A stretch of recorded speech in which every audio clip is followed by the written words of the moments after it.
ایک شخص خلافت فاروقی میں حضرت عمر رضی اللہ تعالیٰ عنہ کے پاس اپنی بیوی کی شکایت کرنے آیا۔ جب حضرت عمر فاروق رضی اللہ تعالیٰ عنہ کے دروازے پر پہنچا تو اس نے دیکھا کہ حضرت عمر رضی اللہ تعالیٰ عنہ کی بیوی ان کے ساتھ سخت لہجے میں بات کر رہی تھی۔ وہ شخص بھی ایسی ہی شکایت لے کر آیا تھا۔ اس نے خیال کیا کہ میں تو حضرت عمر رضی اللہ عنہ کے پاس اپنی بیوی کی شکایت لایا ہوں، لیکن حضرت عمر رضی اللہ تعالیٰ عنہ خود بھی اسی مشکل میں گرفتار ہیں، لہذا وہ شخص وہیں سے واپس جانے لگا۔ حضرت عمر رضی اللہ عنہ نے اس کو واپس بلوایا اور دریافت فرمایا کہ کیا بات ہے۔ عرض کیا کہ میں تو اپنی بیوی کی شکایت لے کر آیا تھا، لیکن جب میں نے آپ کی بیوی کا آپ کے ساتھ یہی معاملہ دیکھا تو واپس جانے لگا۔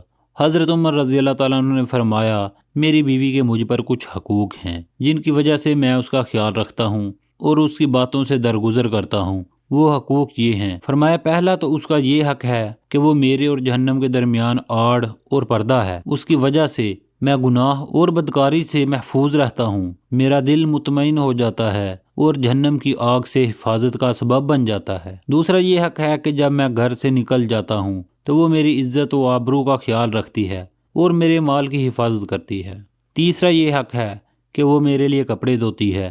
چوتھا حق اس کا یہ ہے کہ وہ میرے بچوں کی نگہبان ہے۔ پانچواں حق اس کا یہ ہے کہ وہ میرے لیے روٹی پکاتی ہے، وغیرہ وغیرہ۔ یہ باتیں سن کر اس آدمی نے حضرت عمر رضی اللہ تعالیٰ عنہ کو عرض کیا، جو آپ کے ساتھ معاملہ ہے وہی میرے ساتھ بھی ہے، اور جب آپ درگزر سے کام لیتے ہیں تو میں کیوں نہ درگزر سے کام لوں۔